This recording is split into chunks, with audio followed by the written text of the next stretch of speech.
नए एडवोकेट्स को और अनजान आरोपियों को हमेशा यह लगता है कि ट्रायल की असली लड़ाई चार्ज फ्रेम होने के बाद से या फिर प्रोसिक्यूशन एविडेंस शुरू होने के बाद से शुरू होती है। इस गलतफहमी में आरोपी और यंग एडवोकेट्स अपनी डिफेंस निर्माण की अवस्था को शुरू में ही बिगाड़ लेते हैं और फिर पूरा ट्रायल डिफेंस के लिए लंगड़ा हो जाता है, घिसट घिसट कर चलता है। कोर्ट की नजर में ही नहीं होता बल्कि असलियत में भी ट्रायल एक निरंतर चलने वाली प्रक्रिया होता है जिसमें हर स्टेज अपनी भूमिका निभाती है और यदि शुरुआत में ही डिफेंस ने ट्रायल के ऊपर से अपना नियंत्रण खो दिया तो आगे चलकर उसे दोबारा वह नियंत्रण प्राप्त नहीं होता। ट्रायल एक बार डिफेंस के हाथ से निकला तो फिर दोबारा इस पर काबू पाना कठिन हो जाता है। इसलिए हम बिल्कुल शुरू में बता रहे हैं कि पहला समन मिलने से लेकर चार्ज पर बहस करने तक आपको क्या करना चाहिए और क्या नहीं करना चाहिए, डूज क्या है, डोंट्स क्या है। आपको समन उसी हालत में मिलेगा जब आपको पहले से ही या तो बेल मिल चुकी होगी या आपको 41A CRPC का नोटिस मिलकर कोर्ट में आने के लिए पाबंद कर लिया गया होगा आईओ के द्वारा, या फिर आपको बिना अरेस्ट के ही चार्जशीट को फाइल कर दिया गया होगा। जिस दिन कोर्ट ने बुलाया हो उस दिन अपने एडवोकेट, अपने जमानती और एप्लीकेशन को लेकर, जमानत की सिक्योरिटी को लेकर जैसे एफडी हो, गाड़ी की आरसी हो, प्रॉपर्टी के कागजात हो, उनको लेकर आपको कोर्ट में जाना चाहिए। बिना हील हुज्जत किए हुए बेल को ले लो। साथ ही कोर्ट में आपको आपकी चार्जशीट की कॉपी भी मिलेगी। उस कॉपी को लेकर याद से यह लिखवा दो रिकॉर्ड के ऊपर कि सर एक तारीख दे दीजिए ताकि देखकर बता सकूं कि किन डॉक्यूमेंट्स की डेफिशिएंसी या कमी है इस चार्जशीट में। आईओ के द्वारा दी गई चार्जशीट में जो कागजात पढ़े नहीं जाते हैं उनको भी डेफिशिएंसी मानकर चलिए और आईओ से उनकी पढ़े जाने वाली कॉपीज को ले लीजिए। वास्तव में ट्रायल की शुरुआत उसी दिन हो जाती है जब आरोपी के हाथ में चार्जशीट की कॉपी आती है, यानी कि पहली डेट पर ही, क्योंकि यहीं से डिफेंस पहली बार पूरे केस को एक साथ कंप्लीट फ्रेम में देख पाता है। इसलिए हम आपको सबसे पहले वे पॉइंट्स बताते हैं जो डूज हैं, जो आपको करने चाहिए। चार्जशीट के मिलते ही पहला पॉइंट, चार्जशीट को लाइन बाय लाइन पढ़ा जाना बहुत जरूरी होता है ताकि यह समझ में आ सके कि आईओ ने किन फैक्ट्स और एलिगेशंस को एविडेंस के ऊपर आधारित किया है और किन आरोपों को केवल शब्दों और निष्कर्षों के सहारे आगे बढ़ाया है। इसके साथ ही दूसरा पॉइंट है, इसके साथ ही बिल्कुल शुरुआत में ही यह जांचना भी जरूरी है कि सेक्शन 207 CRPC या उसका जो BNSS में अब रूप दिया गया है, इसमें दिए जाने वाले सभी कागजात की कॉपीज पूरी हैं या नहीं है, क्योंकि अधूरी कॉपी का अर्थ है कि डिफेंस को शुरुआत से ही अधूरी जानकारी पर ट्रायल लड़ने के लिए मजबूर किया जा रहा है। पूरी कॉपीज, कंप्लीट कॉपीज पाना आरोपी का अधिकार होता है और यदि यह अधिकार पूरा नहीं हुआ है तो कोर्ट तक यह बात पहुंचाना जरूरी हो जाता है और आपको इसी के लिए एप्लीकेशन लगानी होती है। तीसरी बात है कि चार्जशीट में वास्तविक रिकॉर्ड का लिस्टेड डॉक्यूमेंट्स के साथ मिलान किया जाना चाहिए, जिससे यह स्पष्ट हो जाए कि प्रोसिक्यूशन की स्टोरी केवल कागज पर व्यवस्थित है या वास्तव में उसका कोरोबोरेशन रिकॉर्ड पर आधारित डॉक्यूमेंट्स के द्वारा किया गया है या बिल्कुल नहीं किया गया है। प्रोसिक्यूशन स्टोरी हवा हवाई है या एविडेंस के ऊपर आधारित है। डूज के पहले स्टेप में आपने चार्जशीट और बेसिक रिकॉर्ड के बारे में अपनी समझ विकसित की थी, तो दूसरा स्टेप रिकॉर्ड की वास्तविक मजबूती को परखने का काम करता है। ट्रायल में प्रोसिक्यूशन का केस कितना टिकाऊ है यह इस दूसरे स्टेप में देखा जाता है। तो यहां पर पहला पॉइंट आपको देखना है जो कुल मिलाकर चौथा पॉइंट बनेगा डूज का, कि अब यह देखा जाना चाहिए कि सभी गवाहों के स्टेटमेंट्स की कॉपी अपने आप में रिकॉर्ड के ऊपर मौजूद है, कंप्लीट है, पढ़ी जाने लायक है, लेजिबल है या नहीं है। यदि ऐसी कॉपी अवेलेबल नहीं है तो जज को कहकर कॉपी मांगी जानी चाहिए। एप्लीकेशन इसी बात की लगाई जाती है ताकि कॉपी मिल सके। जो कॉपीज पढ़ी नहीं जा रही हैं उनको भी आप डेफिशिएंसीज में गिनिए, उनकी भी आप नई कॉपी की डिमांड करिए और आईओ आपको वह देगा, जज के डायरेक्शन से देगा। पांचवा पॉइंट ऑफ डूज है कि यह जांचना जरूरी होता है कि मेडिकल, एफएसएल या दूसरी टेक्निकल रिपोर्ट्स जो फिलहाल चार्जशीट में मौजूद नहीं है उनको पेंडिंग दिखाया गया है या नहीं दिखाया गया है। सीडी पर कहीं किसी कागजात पर आईओ की यह बात लिखी है या नहीं लिखी है कि इन डॉक्यूमेंट्स की कॉपी अभी पेंडिंग है, आने पर उनको कोर्ट में दाखिल किया जाएगा। क्योंकि होता क्या है कि जब वे रिपोर्ट्स आ जाती हैं तो उनको सप्लीमेंट्री चार्जशीट के रूप में कोर्ट में फाइल किया जाता है और उसकी कॉपी भी आपको मिल जाती है। और यदि कोई टेक्निकल रिपोर्ट ना तो मौजूद है ना पेंडिंग दिखाई दी गई है तो उसके लिए एप्लीकेशन लगानी जरूरी हो जाती है। उससे या तो कॉपी मिल जाएगी या आपको रिकॉर्ड के ऊपर लिखित में स्पष्टीकरण मिल जाएगा। छठा पॉइंट है डूज का, अपनी डेफिशिएंसी की बात को रिकॉर्ड के ऊपर दर्ज करवाना बहुत जरूरी है। बहुत बार लोगों को 164 सीआरपीसी जो अब 183 वीएनएसएस बन गया है उसकी कॉपी नहीं दी जाती, तो वह एप्लीकेशन को लिखकर जरूर से रिकॉर्ड पर लगा दे। अपील या रिवीजन में इसका बहुत लाभ आरोपी को मिलता है। अब कुछ पॉइंट्स तीसरे स्टेप में भी आते हैं। रिकॉर्ड की कमियों को चिन्हित करने के बाद डिफेंस का अगला काम उन्हें कोर्ट रिकॉर्ड पर सुरक्षित करवाना होता है और आगे की रणनीति को समय रहते पूरी कार्रवाई में जोड़ना होता है। तो इसमें हमने आपको 7th पॉइंट ऑफ डूज बताया है, डेफिशिएंसीज से संबंधित जो भी आदेश कोर्ट के द्वारा दिया जाए उसे स्पष्ट शब्दों में और सही तरीके से कोर्ट के रिकॉर्ड में दर्ज करवाना आवश्यक होता है, क्योंकि भविष्य में केवल वही बातें प्रभावी रहती हैं जो रिकॉर्ड पर लिखित आदेश के रूप में मौजूद हों।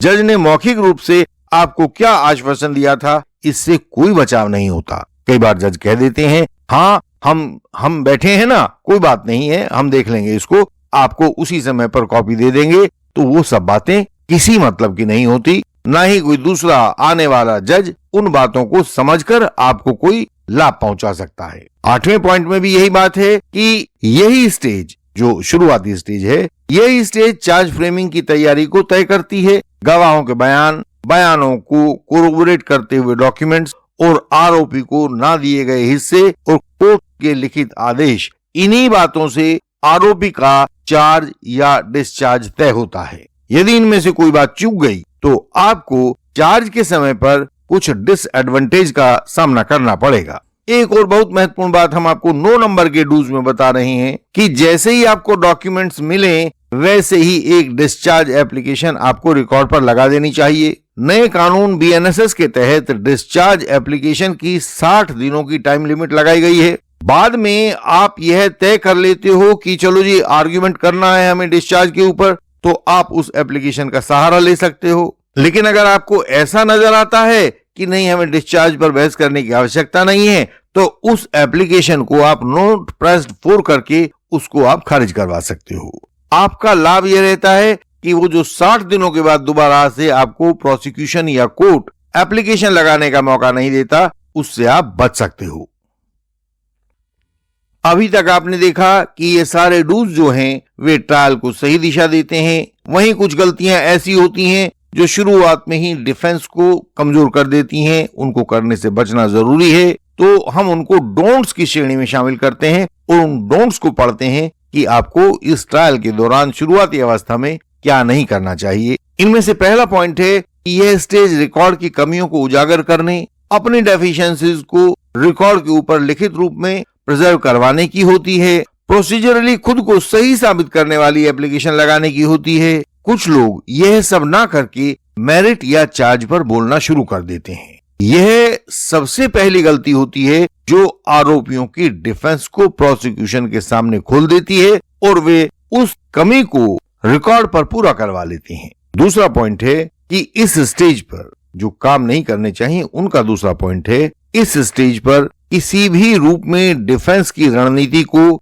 आईओ या प्रोसिक्यूशन के सामने प्रकट करना एक गंभीर चूक साबित होती है। जैसे ही प्रोसिक्यूशन को यह संकेत मिल जाता है कि डिफेंस किन डॉक्यूमेंट्स को, किन गवाहों को या दूसरे पॉइंट्स को उठाएगा, प्रोसिक्यूशन को अपनी कमियां सुधारने का समय और अवसर मिल जाता है। यहाँ आपको ध्यान रखना चाहिए कि प्रोसिक्यूशन के पास पुलिस जैसी शक्तिशाली एजेंसी होती है जो चीजों को प्रकट कर देती है, अप्रकट को अदृश्य कर देती है। तीसरा पॉइंट है, चार्जशीट मिलने के बावजूद भी उसे गंभीरता से न पढ़ना, डॉक्यूमेंट वाइज मिलान ना करना, डेफिशिएंसीज को ना ढूंढना और ना ही एप्लीकेशन लगाना, ये ऐसी भयंकर गलतियां होती हैं जो आपके ट्रायल के ऊपर से आपका नियंत्रण समाप्त कर देती हैं। यह लापरवाही एविडेंस, 313 बयान और फाइनल आर्गुमेंट्स तक प्रोसिक्यूशन के लिए मजबूत हथियार बन जाता है और आपकी अपंगता बन जाता है। डिफेंस का केस पर से नियंत्रण टूट जाता है।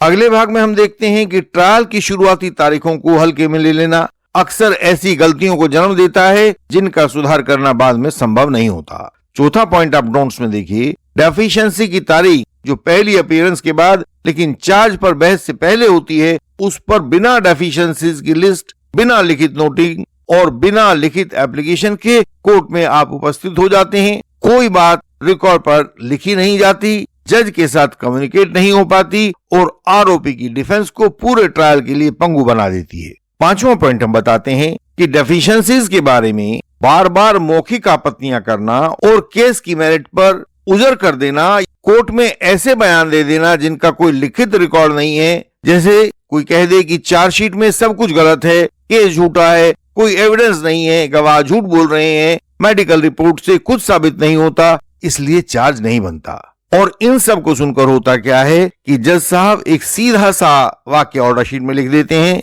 Learned council for the accused heard, matter be listed for charge. और इस तरह से पूरी की पूरी प्रारंभिक स्टेज आरोपी के हाथ से निकल जाती है। पहली स्टेज का जो उसको बेनिफिट मिल सकता था वो सब गायब हो जाता है। छठा पॉइंट हम आपको डोंट्स के बारे में बताते हैं कि ट्रायल के इस प्रारंभिक चरण में आरोपी से लिखित सफाई मांग ली जाती है। ये आमतौर से मजिस्ट्रेट कोर्ट में ज्यादा होता है। कहा जाता है कि थोड़ा सा लिख दो, उस दिन तुम कहाँ थे, क्या हुआ था, पुलिस ने कैसे फंसाया। आरोपी अपने स्तर पर पूरी कहानी लिख देता है, समय, स्थान, लोगों के नाम, कारण, सफाई, बिना यह समझे हुए कि उस समय पूरा ट्रायल रिकॉर्ड अभी आपके सामने भी नहीं आया है और आप ये लिख रहे हो। और ये बातें बाद में क्रॉस को बाधित करती हैं, 313 में अड़चन बनती हैं और डिफेंस एविडेंस को रोक देती हैं। तो आरोपी को कभी भी अपनी तरफ से कोई कन्फेशन, कोई स्टेटमेंट, कोई बयान कभी भी लिखना नहीं चाहिए, रिकॉर्ड के ऊपर बिल्कुल नहीं लिखना चाहिए। वह आपके पूरे भविष्य को, ट्रायल के भविष्य को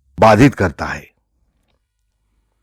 ट्रायल की दिशा तय करने वाली अंतिम गलतियां वे होती हैं जो डिफेंस की मानसिक कमजोरी को रिकॉर्ड पर लिख देती हैं। इनमें से हम आपको 7वां डोंट बताते हैं, चार्जशीट मिलने के बाद उसके खिलाफ कोई प्रोसीजरल ऑब्जेक्शन ना करना, डेफिशिएंसी की एप्लीकेशन न लगाना और चार्जशीट को यथावत एज इट इज, जैसे भी वो है उसी रूप में स्वीकार करके बिना ऑब्जेक्शन के ही आगे की कार्रवाई को होने देना। यह आरोपी की और उसके डिफेंस काउंसिल की तरफ से की जाने वाली एक बड़ी गलती होती है। इसी में 8वां डोंट आता है, चार्ज फ्रेमिंग की तारीख पर या उससे पहले प्रोसिक्यूशन को कोर्ट को यह संकेत देना कि डिफेंस को चार्ज फ्रेम होने पर कोई आपत्ति नहीं है या बिना प्रतिरोध के चार्ज फ्रेमिंग की प्रक्रिया में शामिल हो जाना, यह भी आरोपी को एक भावी मुश्किल में डालने वाली गलती होती है। इससे भी बचा जाना चाहिए। यदि आप आर्ग्यूमेंट नहीं करना चाहते हैं, देख रहे हैं कि नहीं इसमें तो चार्ज बनेगा ही बनेगा, तो भी जज साहब को यह लिखवा दीजिएगा कि जनाब मैं ट्रायल को एक्सपेडाइट करने के लिए यह कर रहा हूं, वरना इसमें बहुत सारी गलतियां तो हैं ही। आपकी आपत्ति रिकॉर्ड पर दर्ज जरूर होनी चाहिए। 40-50 साल पहले ट्रायल का जो रूप था, जिसको हमने विकसित होते हुए देखा है, वह अब नहीं है। मुकदमे ज्यादा हो गए हैं, प्रोसेस अधिक टेक्निकल हो गई है। यदि पूरी ट्रायल प्रोसेस में कहीं कोई चूक रह गई है तो वकील साहब तो यह कहकर निकल लेते हैं कि कोर्ट का निर्णय है, हम क्या करें। लेकिन वास्तव में आरोपियों को एक नीली गाड़ी में बैठाकर काले दुर्ग में भेजा जाता है। वहां पर वह आरोपी जीवित रूप में ही नरक को देखता और भुगतता है। इसलिए हर स्टेज पर चूक से बचना आरोपी के लिए तो बिल्कुल लाजिमी है। इसीलिए इंडियन लीगल सिस्टम ने पूरे ट्रायल को एक विज्ञान के रूप में बदलकर आरोपियों और यंग एडवोकेट्स के लिए प्रस्तुत किया है। जहां वे सहायता चाहते हैं उनको सहायता दी जाती है। बस कोशिश यही रहती है कि झूठे आरोप में उनको बुरे दिन ना देखने पड़े। आपको जहां कठिनाई हो आप वह हमसे पूछ सकते हैं, हमारे मेंबर बनकर पूछ सकते हैं। इंडियन लीगल सिस्टम वहां खड़ा होता है जहां अदालतों में मुकदमे किस्मत से नहीं कौशल से तय होते हैं। यहां क्रॉस एग्जामिनेशन केवल सवाल नहीं होते, सत्य तक पहुंचने की एक प्रक्रिया के हिस्से होते हैं। यहाँ इंटेंसिव लीगल कंसल्टेशन महज एक सलाह नहीं होती, बल्कि पूरे केस की दिशा तय करने वाला पहला निर्णायक कदम होता है। इंडियन लीगल हमें धारा 15 पर जोर देना चाहिए। लेकिन सर, रिवीजन पेपर्स में ये बिंदु देखें। ठीक है, हम इसे संशोधित करेंगे और दाखिल करेंगे। इंडियन लीगल सिस्टम में ड्राफ्टिंग पन्नों का बोझ नहीं होती, बल्कि सटीक शब्दों में बुनी गई कानून और रणनीति का जाल होती है। और फाइनल आर्गुमेंट्स अदालतों की नब्ज पर रखे हुए जजमेंट से गाइडेड संतुलित हाथ होते हैं। The foundational principle of our justice system, Your Honor, is the presumption of innocence. Court में जीत शोर मचाने से नहीं मिलती, सही संतुलित रिकॉर्ड, उसकी टाइमिंग और उसके प्रेजेंटेशन से मिलती है। इंडियन लीगल सिस्टम से जुड़िए और अनुभव कीजिए कि कैसे सही क्रॉस, गहरी कंसल्टेशन, बेहतरीन ड्राफ्टिंग और पुख्ता कोर्ट क्राफ्ट मुकदमे को भ्रम से निकालकर निर्णायक स्पष्टता तक ले आते हैं। यही मंजिलों पर छाई धुंध को हटाकर साफ और स्पष्ट मंजिल दिखाई पड़ती है।